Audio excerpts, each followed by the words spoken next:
Welcome to Part 6 of Sustainable Finance. In this chapter, we turn to sustainable banking. And this one is close to home for me because my chair here at Leipzig is the chair in sustainable banking. This is topic 6 of 12 in the course, and it sits at the heart of the whole field. Banks are where the money actually flows. They stand between the savers who have capital and the firms and households who want to use it. And every decision they make about who gets a loan quietly shapes the real economy. So over the next few videos, we'll ask a simple but powerful question. If you wanted to steer an economy towards sustainability and you could only pull one lever, would the banking system be that lever? Let's find out. If this video is helpful to you, you might think about subscribing. New ones go up regularly, and that way you'll catch them all. Here's where we are in the course.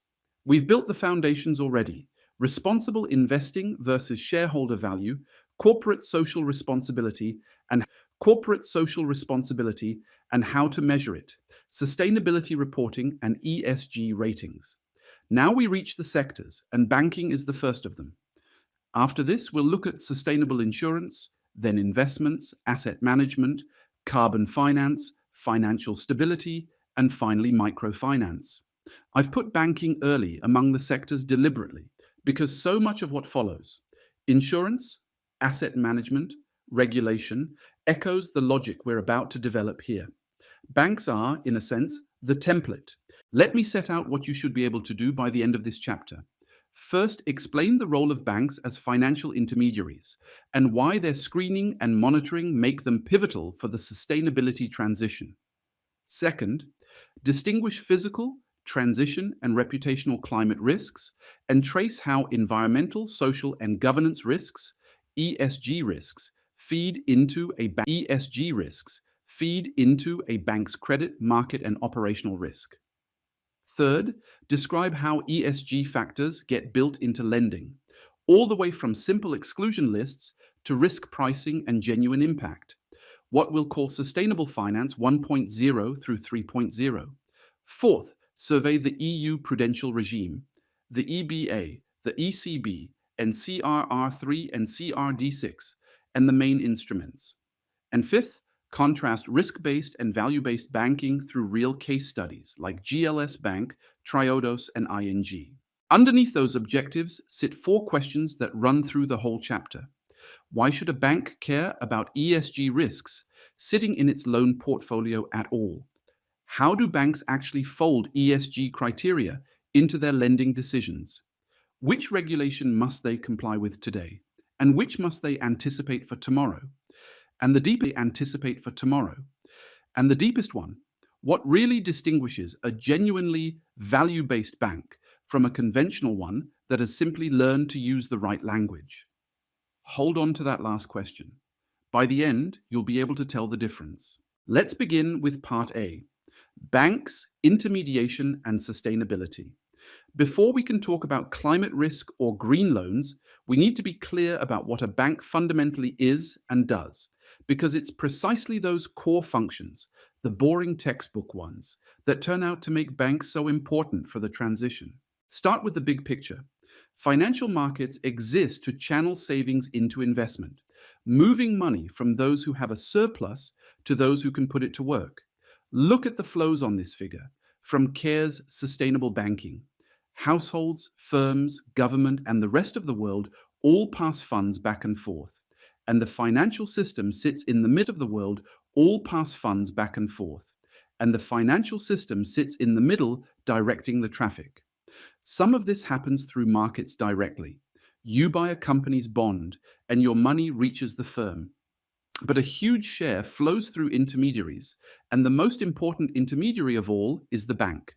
So the question becomes, what does a bank actually do that markets alone cannot? The answer is that banks perform 4 transformations, and they're worth committing to memory. First, size transformation. The amounts savers want to supply rarely match the amounts borrowers demand, so the bank pools many small deposits to fund large loans. Second, maturity transformation.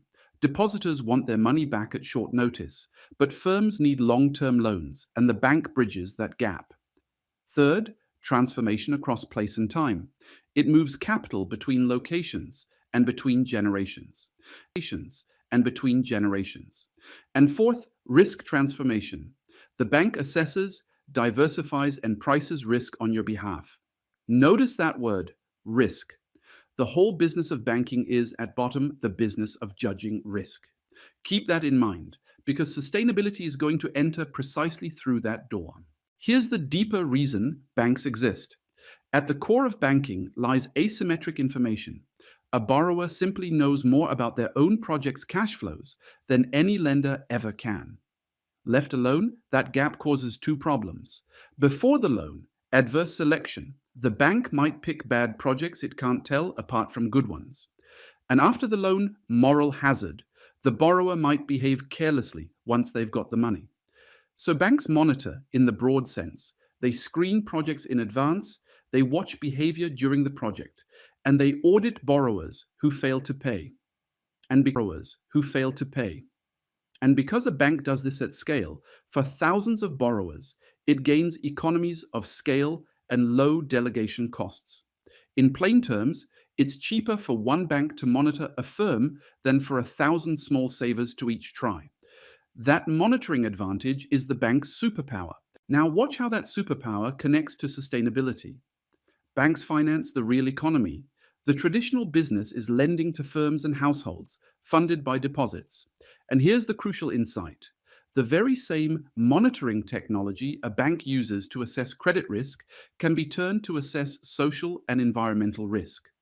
The analyst who scrutinizes a borrower's cash flows can equally scrutinize their emissions, their supply chain, their exposure to climate policy. Banks can spot sustainability trends across a whole sector and diffuse best practice from one borrower to the next. So steering credit towards sustainable activities and away from harmful ones becomes one of the most powerful levers we have for the transition. That's why this chapter matters. But there's a subtlety that made banks slow to act, and we should confront it honestly. Unlike a steel plant or an airline, a bank's own products don't pollute. The paperwork of a loan emits nothing. It's the bank's clients, the users of the finance, who pollute. So where does responsibility lie? Consider two extreme positions, both of them absurd. At one end, every ton of carbon emitted by a firm the bank finances is the bank's own responsibility. At the other end, the clients alone are responsible, and the bank is a mere neutral conduit. Neither is right. The truth sits somewhere in between. The bank shares responsibility because it chose to fund the activity. But that in-between truth is genuinely hard to quantify. And for a long time, that difficulty gave banks an excuse to do nothing. This slide is where that excuse collapses. A bank's direct emissions, its Scope 1 and Scope 2, the heating and electricity of its offices, are tiny.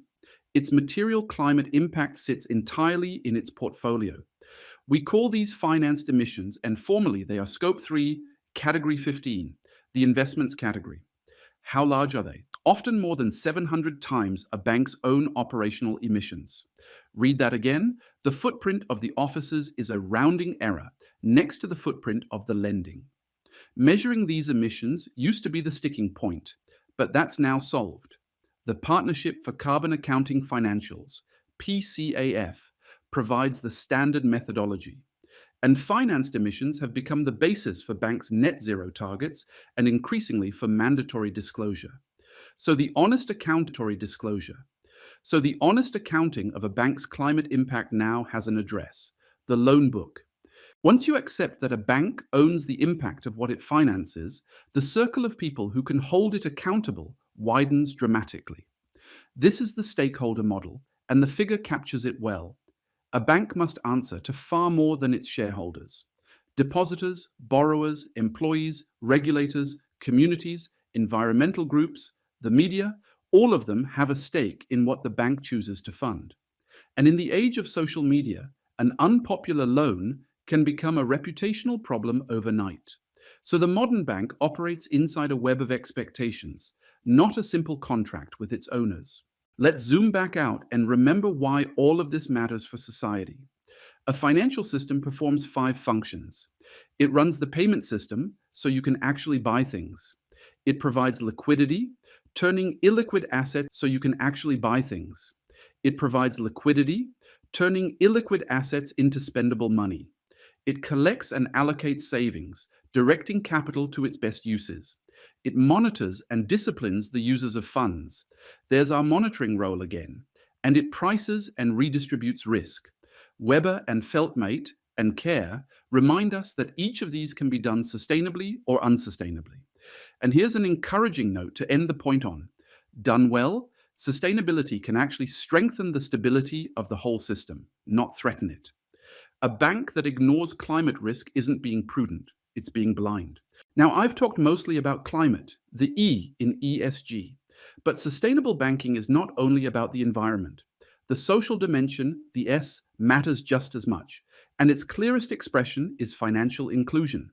Access to useful, affordable financial services, payments, savings, credit, insurance. Payments, savings, credit, insurance. When people are locked out of the financial system, they're locked out of a great deal else. And the exclusion is not random. The unbanked are disproportionately women, poorer, less educated, and rural. The levers to fix this are concrete: basic bank accounts, digital payments, microfinance, fair lending rules, and social bonds. A bank that widens access is doing sustainability work every bit as real as a green loan. Let's put numbers on it from the World Bank's Global Findex database for 2021. 1.4 billion adults worldwide still had no bank account. That's a staggering figure. But look at the progress alongside it.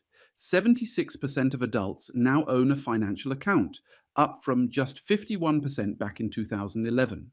So in a single decade, the world moved from half of adults banked to three-quarters. And yet the gaps remain sharp. 165 million unbanked adults received their wages only in cash, which is inconvenient, insecure, and a barrier to saving. Progress and unfinished business side by side. This chart traces that progress cleanly. Account ownership among adults worldwide, 51% in 2011, rising to 62% in 2014, then 69% in 2017, and 76% by 2021. A steady, powerful climb, and much of it driven by mobile money and digital payments reaching places traditional branches never did. It's a genuine sustainable finance success story. But notice the pattern of these things. The easy quarter of the population is the first to be reached, and the last stretch, the poorest, the most remote, is always the hardest. Closing that final gap is where the real work now lies. Let's recap this opening video. A bank is fundamentally an intermediary that performs four transformations of size, maturity, place and time, and risk.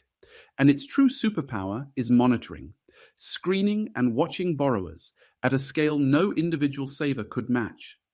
That same monitoring machinery is exactly what lets banks assess environmental and social risk, which makes them pivotal for the transition.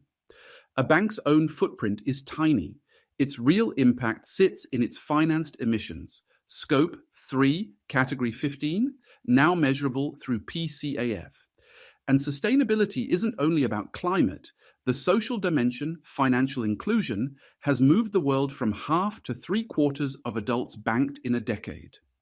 In the next video, we turn from what banks do to what threatens them, ESG and climate risks, and how they become hard financial risks on the balance sheet. See you there. Thank you for watching. If this helped clarify things, please think about subscribing, and I'll see you in the next installment.